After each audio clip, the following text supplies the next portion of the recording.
Hi, Dav here, and today we have a new episode in the art session series here on YouTube. And today we'll be doing a sort of continuation. Last episode we were doing a. Oh, by the way, one of you mentioned that the fish I was referring to yesterday is called the Asian sheep shed wrasse. It's a weird looking fish, but it looks pretty cool. So thank you for commenting that. At least now I know it's the Asian sheep shed wrasse. Wrasse. So anyway, we'll be going back and continuing this sort of Evangelion series because it's kind of what I do anyway. So I want sort of each episode to sort of feed off of the recent episode, and so it kind of has that sense of a continuity, right? So what I did notice last session was my lack of structure. So I want to add over time to that structure. Basically, I want my work to have a little more detail instead of it being too gestural or vague. So right now I do have reference. You can't see it because I'm recording the program Clip Studio Paint. So anything outside of that, any windows that's not Clip Studio Paint will not be seen, right? So how do I... Because right now I'm thinking I can learn things bit by bit. What I do know is gesture-wise, I already have like a good... Not good, but I have some understanding of how one of these things ought to look like, right? But I just don't understand, like I don't have any like intricate details to add in. Right, so let me just zoom in here. Let me just, I don't know, should I just use black and white? Because I want to use red for this one, right? Because it does get boring if it's always like gesture. I mean, it's a great base, sure. You can get the vibes off of it, right? So that's nice, but I gotta evolve, I gotta get better, right? Oh yeah?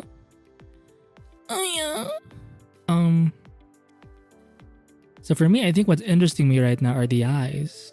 As you can see, it's horrifying, but easy. Maybe right now, I'll try to paint everything in gray first, just to sort of fill things out, right? And then I can add the black stuff later on, or darker values, or maybe even color, who knows. Wait, I'm trying to understand a bit of structure here, so I think I'm just wasting time. So we'll hit the darker value here, select this guy, and then, so it's gonna look a bit mechanical if I do this, but it's kind of what I need.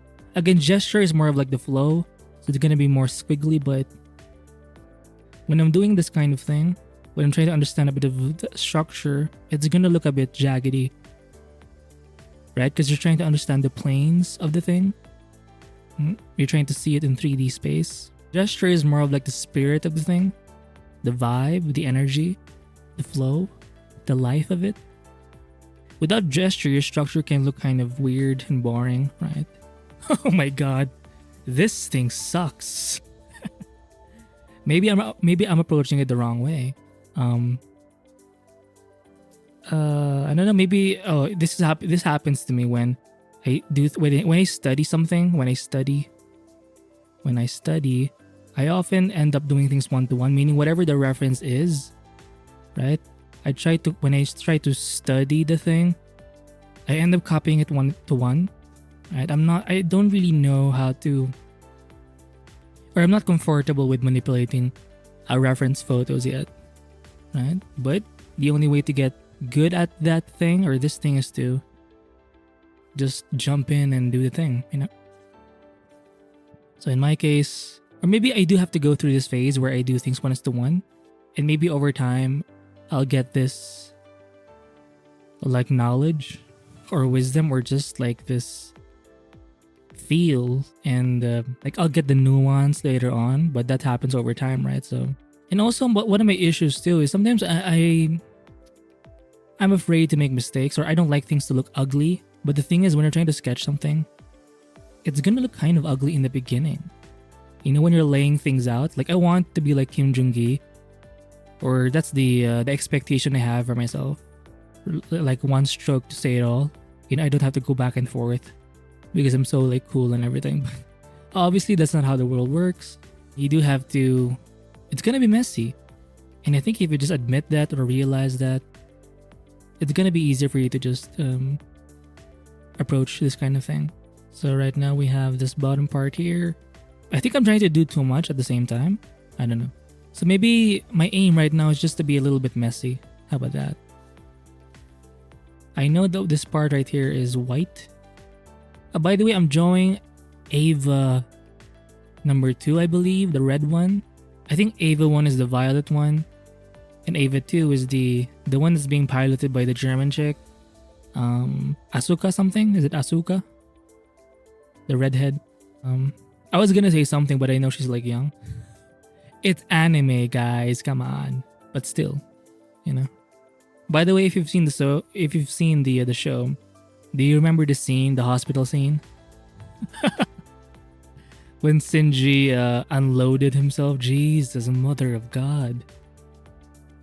Desperado much? Okay. Am I learning structure? I feel like again I'm copying things one to one. But maybe this will add to my mileage and overall. Because when you're doing this kind of study or this kind of approach, or when you're studying anything, one study is not enough.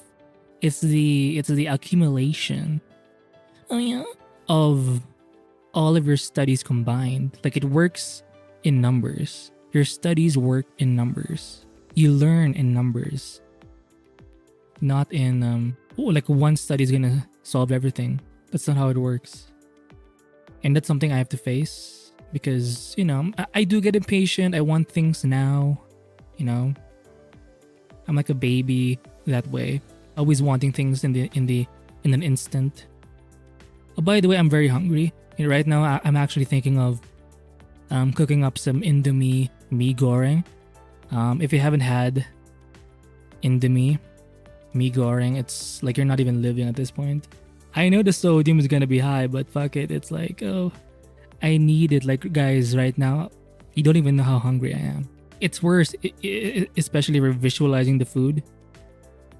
Like, if it's something you haven't tasted, like, it's gonna be a little easier because you're sort of in La La Land. You're just imagining what it could taste like. But if you've already had this Indomie mee goreng or any kind of food, and you know that it's good, and you're visualizing it, it's, oh God. Oh, the pain, the suffering. Oh yeah. And I can cook just one, but I prefer having two. All right. Damn, this shit is like. Oh, by the way, I'm painting or sketching in one layer. It's just easier because if I keep going back and forth between layers, I think it just wastes time. And yeah, it looks kind of okay. Cope. And I recommend this one brush because I know, excuse me, ma, right? So don't worry about the study you're doing now. It's a part of a series, right? It's just one of many you have to do. And you gain the most when you do a bunch of it. That's where you gain the knowledge. It's by doing a lot of it. Like right now, you could be sketching something and you won't even get what's happening. But that's okay. Think of this as kind of a data point, and it only works when you have a bunch of data points. Like the experience you have now, it's just one moment.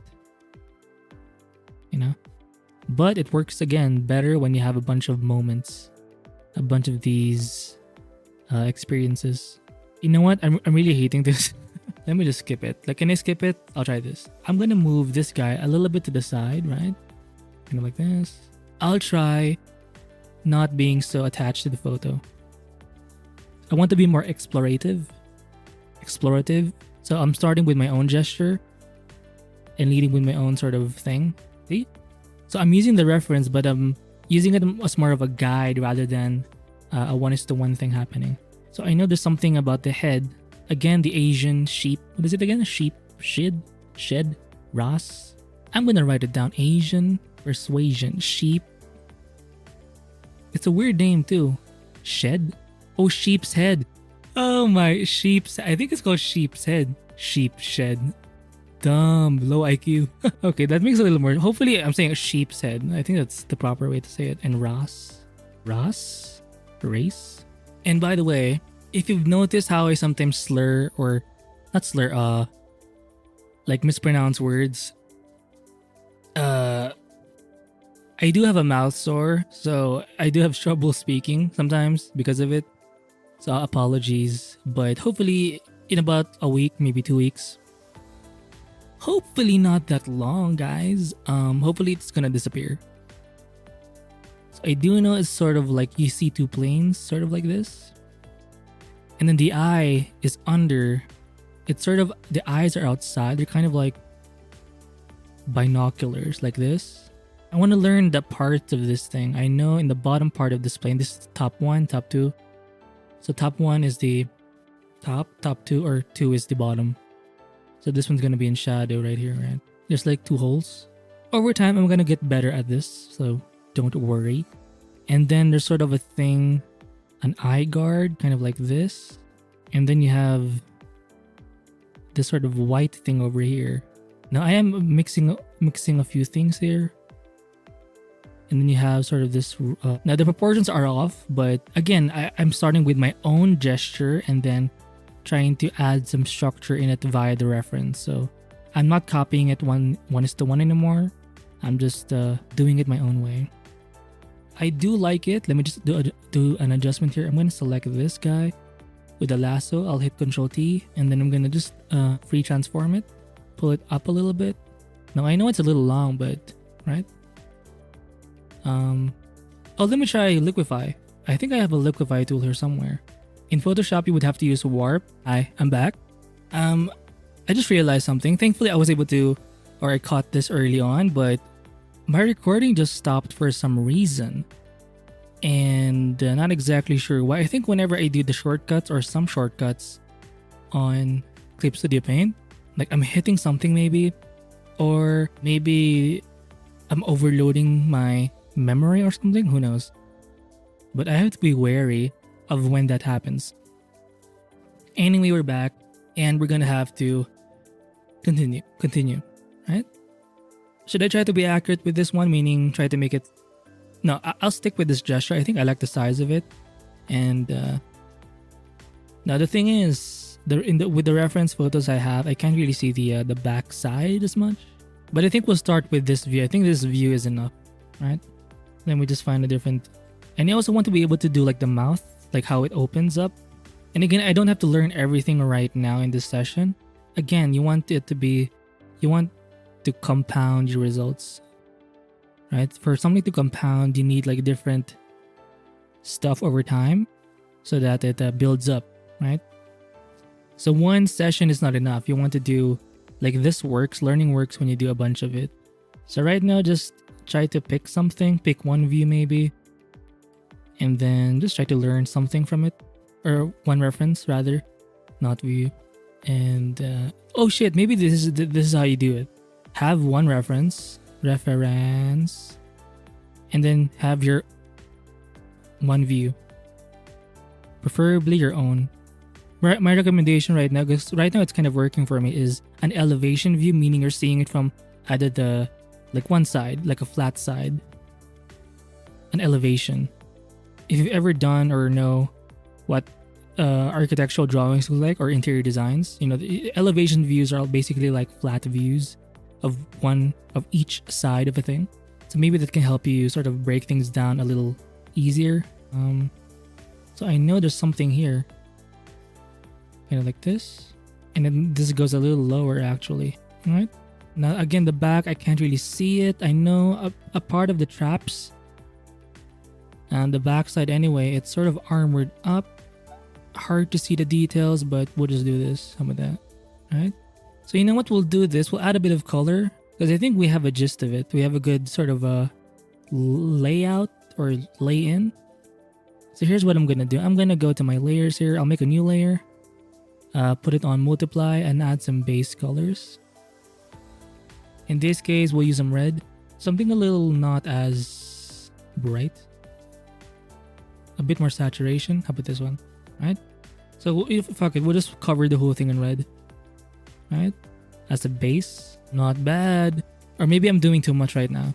Who knows? Look, I'm here to learn. So we'll see how this turns out. Okay? I do know this part right here is going to be white. Even this segment right here is going to be kind of white. Right?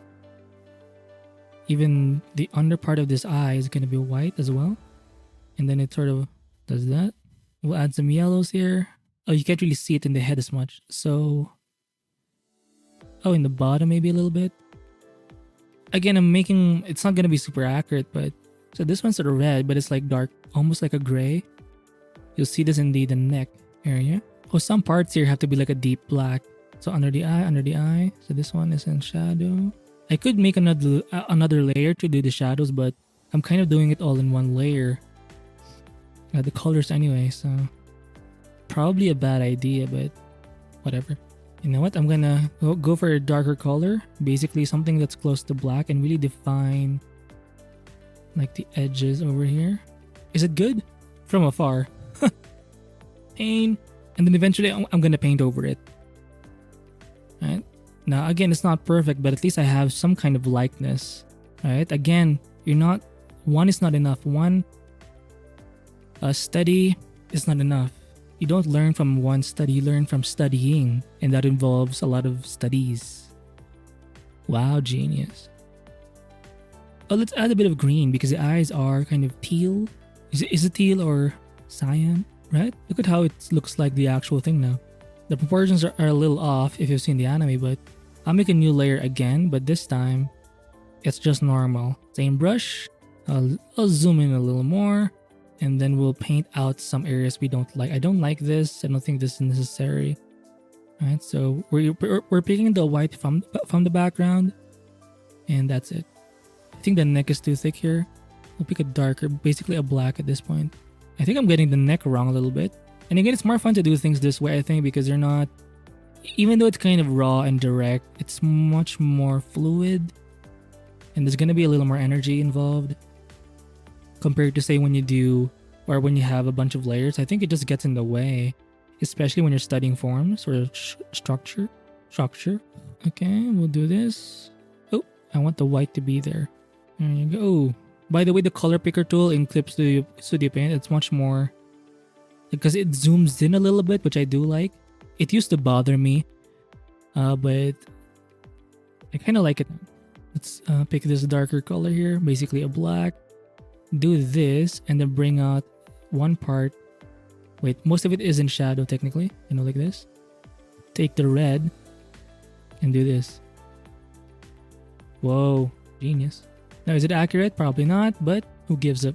Remember, one study is, say it with me, not enough. You have to study a lot, right? Okay, we have this. I still don't know how to structure all of the parts, but I know this. We're in a good direction right now, right? Like, this is good because over time, again, it's gonna compound to something amazing. But you have to trust the process, right? Hopefully, I get to add more details over time. But again, this is something you have to build. Rome was not built in a day. And this goes for any illustration you want to work on, right? And I want to be able to do this kind of thing from imagination, or without reference. And hopefully I can apply the shapes or the forms I learn here, the details I get here, to other original designs that I'm thinking of doing in the future. And that's the goal. So if you're interested, just watch me, follow this series, and I think it's more fun to do things this way, where you're following like a story instead of very disjointed episodes or shows or sessions, right? I look at how messy it is, but it's so perfect. I'm gonna get that red. Do this. And if you have an impressionistic style, or you're just a little more sketchy, you're gonna have fun with this. Now, if you're more detailed, you're gonna be like, oh, this is the chaos is probably too much for you, and that's okay. We're all different, so do what works for you. For me, going this way, where I'm just going in deep, going in raw, I think it's much more natural. Oh, we'll erase that part. Grab some black, I want to cover that part, or dark maroon. Man, this shit is I'm trying to do the eyes, but it's not working as well as I hoped it would. Damn, that's an ugly. Oh yeah, this was supposed to be an elevation. See, this is what happens when you're not paying attention. This is supposed to be an elevation view, but it's slowly becoming like a 3D quarter view. So something to consider and be careful. I'm not copying 1:1. I'm trying to, right? It's pretty close. Cope. So let's just clean up the edge here just a little bit, and then bring in some kind of like this maroon or dark reddish gray. This sucks. I can't really see the details, but whatever. Not a bad. If you zoom out, well, at least you can say, or I can say, that this one is way better than this guy, right? So I guess lesson learned is 1:1. Be careful with it. You're not gonna learn as much. I mean, if you do enough, maybe, but start with your own gesture and then use the reference you have to sort of add to that gesture. How about that? Right? So I think I'll stop the session here. I think we've spent enough time on this image, and I'll see you in the next episode. Bye.